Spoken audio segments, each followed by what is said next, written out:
Та бүхэндээ өглөөний мэнд хүргэе. Монгол улсын төсөв Монгол хүний амьдралын чанарыг сайжруулж дээшлүүлэхэд чиглэх ёстой. Манай засгийн газар хүний хөгжлийг хамгийн том мега төслөө гэж зарласан ерөнхий сайд. Хүний хөгжлийн үндэс суурь нь өөрөө эрүүл мэнд боловсролын асуудал. Тэгээд төсөв тавигдсан зарлууд дээр харахад энэ чиглэлээр бас хэдэн зүйлийг тодруулах юм шаардлага байгаад байна. Нэгдүгээрт эрүүл мэндийн даатгалын сан өнгөрсөн жилийн төсөв хэлцэж байхад ч бас асууж байсан. Энэ үр төлбөрөөс хизээ гарч хэвийн үйл ажиллагаа явуулдаг болох вэ? Өнөөдөр эрүүл мэндийн даатгалын сангаас болоод даатгалаар хөнгөлөлтөө үйлчилгээ авах ямар ч боломжгүй. Оочор дараалал үүсчихсэн. Маш олон шат амжилтлага дамждаг болчихсон. Хувийн эмнэлгүүд бараацсан ийм л нөхцөл байдалтай байна. Тэгээ энэ үр төлбөрийн асуудлыг хизээ эцэслэн дуусгаж энэ эмнэлгүүд нь нэг гадна талдаа үр төлбөргүй даатгалын сангаасаа бүрэн санхүүждэг энэ тогтолцоо нь яг хэдэн сараас эхэлж хэрэгжих юм бэ? 26 оны төсөв дээр энэ бүрэн туссан уу юу? Нэг.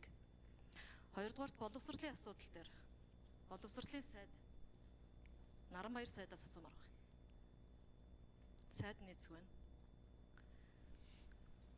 Орон нутагт бол сургуулийн хүрэлцээ Улаанбаатар шиг биш ээ гэж өчигдөр төсвийн хүрээ ярьж байхад сайд гэлж байна л.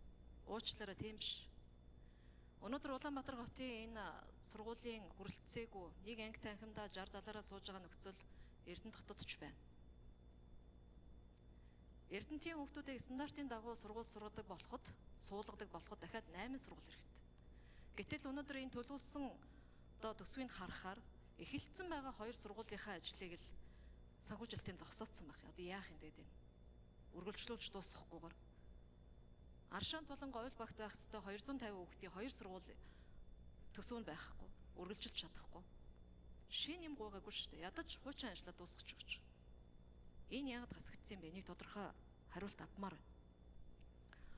Олон жил үргэлжилж байгаа хөрөнгө оруулалтын ажлууд 8-9 жил болж байгаа ажлууд 10 жил болж байгаа ажилч байна. Эрүүл мэндийн салбар, боловсролын салбар хоёрыг л би хүний хөгжлийн хувьд онцолж байгаагийн хувьд авч үзье.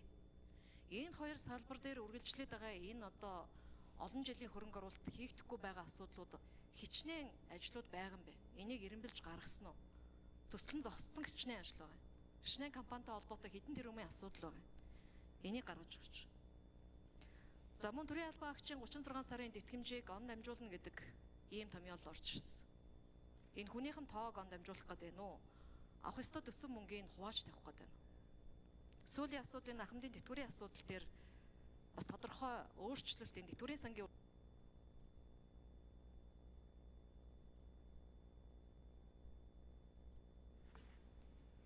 За эхлээд хэн хариулах вэ? Боловсролын сайд байхгүй байна.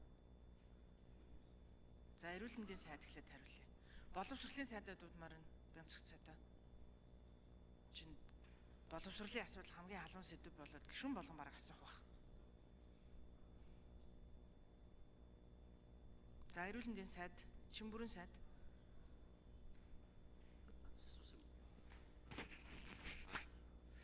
За эрүүл мэндийн